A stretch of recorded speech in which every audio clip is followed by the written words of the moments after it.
Oi, eu sou Carlos Henrique Abud e esse vídeo é para falar sobre o projeto Planos em Prática.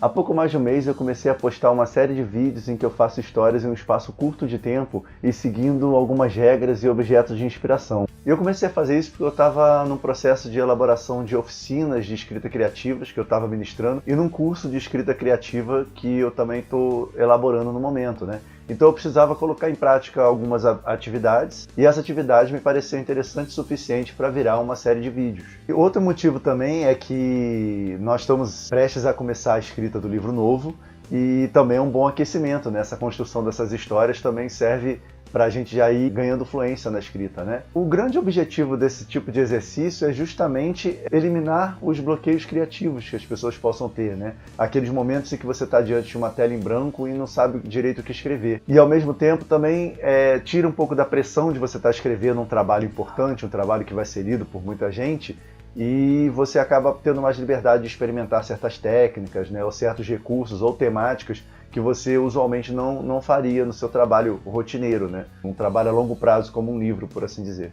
Para quem assiste, eu acho que é interessante ver como a história vai surgindo, como é que o autor vai lidando com os problemas que aparecem, como ele vai solucionando, né, as questões da história e como o autor enxerga a estrutura da história como um todo também, né? Então, antes da gente seguir, queria falar que aqui embaixo na descrição do vídeo tem uma playlist com as histórias que foram feitas até agora e o link para as histórias prontas no Wattpad. Também avisar que daqui para frente vai ter um monte de spoilers, porque eu pretendo falar da história já finalizada.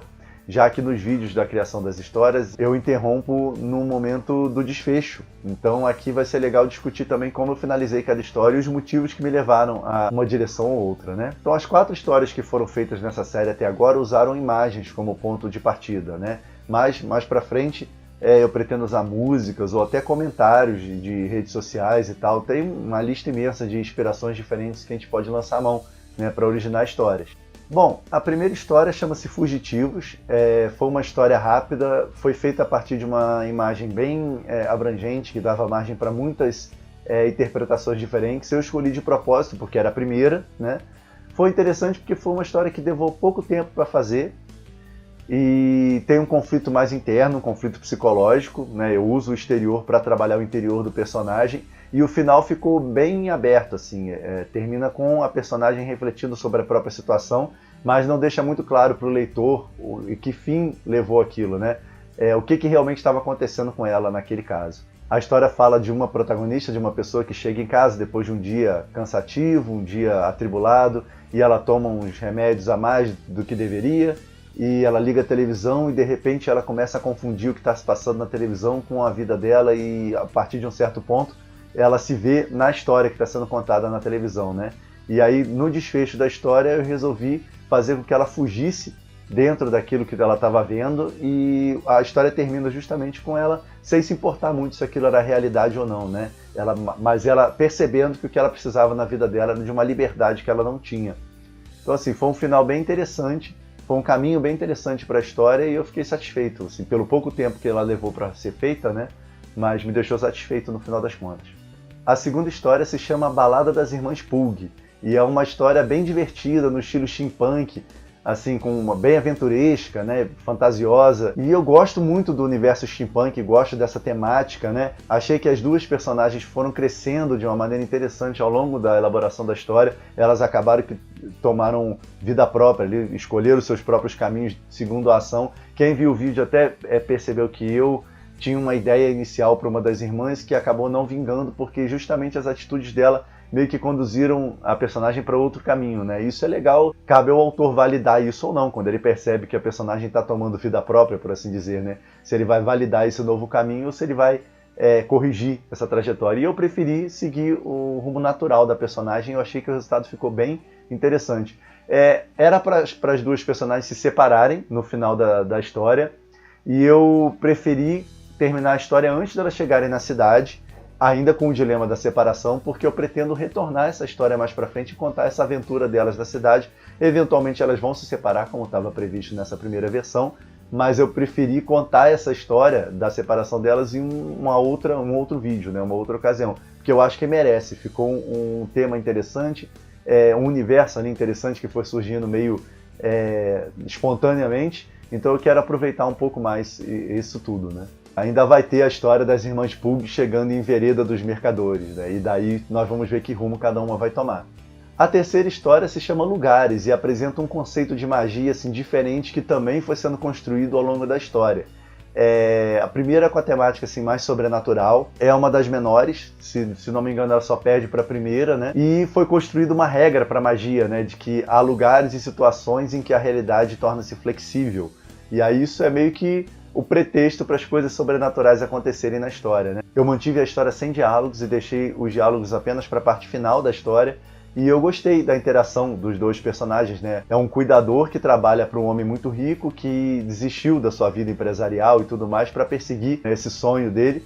E o sonho era justamente transmutar a matéria, ultrapassar os limites da matéria. E o personagem que cuida dele, que é o personagem que não entende muito bem o que é isso, só vai tomar contato com esse sobrenatural, com esse elemento fantástico no final da história. E o diálogo deles eu achei bem inusitado, bem interessante. E a explicação que esse empresário que agora buscava, né, desenvolver esse tipo de magia, dá para o seu cuidador, eu achei também que ficou interessante e propicia criar outras histórias dentro desse universo, né? Porque ele, no pretexto de simplificar a condição dele para o cuidador dele, ele acaba simplificando para o leitor também. Então virou esse conceito que dá para ser explicado rapidamente e que pode ser aproveitado em outras histórias, né?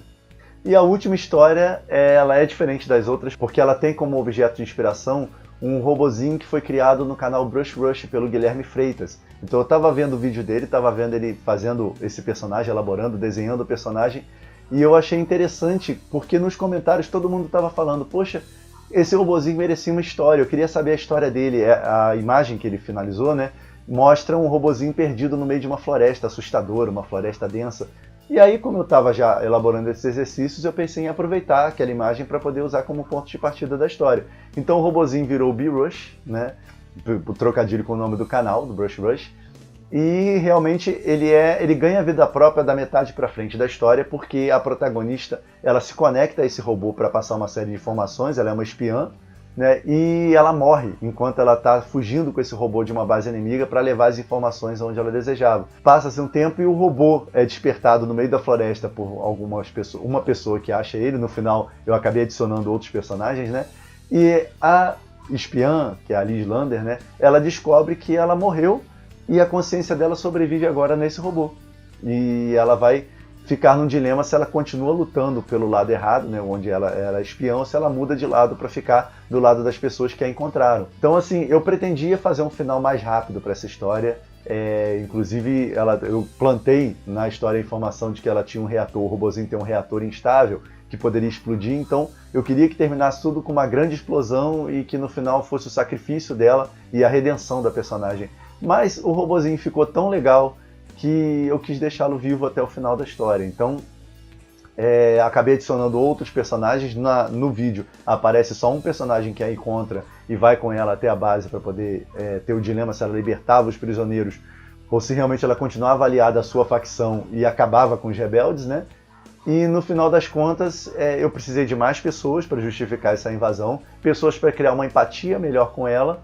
E ela até fez o sacrifício e salvou, né, as pessoas, escolheu trocar de lado, mas ela permaneceu viva porque é um personagem muito legal que eu também não quis acabar com a história dele assim, né? Então dessas histórias, das 4, 3 eu pretendo desenvolver mais pra frente. Então assim, esses exercícios se tornam realmente muito produtivos. Você começa sem pressão, você começa achando que aquilo não precisa dar em lugar nenhum, é só uma história curta, é só um exercício, mas de repente você se vê com um produto bacana na mão que pode ser desenvolvido e pode ser melhorado a ponto de ganhar sequências ou uma ampliação posterior, né? Então essas foram as 4 histórias que foram feitas até agora. Eu estou gostando muito do resultado, não pretendo parar. A ideia é justamente seguir com esses exercícios até o NaNoWriMo desse ano, onde eu pretendo fazer nesse formato também vídeos e mostrar todo o progresso da elaboração da história, né? Então se você gosta de escrever ou é um leitor interessado por saber como as histórias surgem ou como um escritor trabalha, né?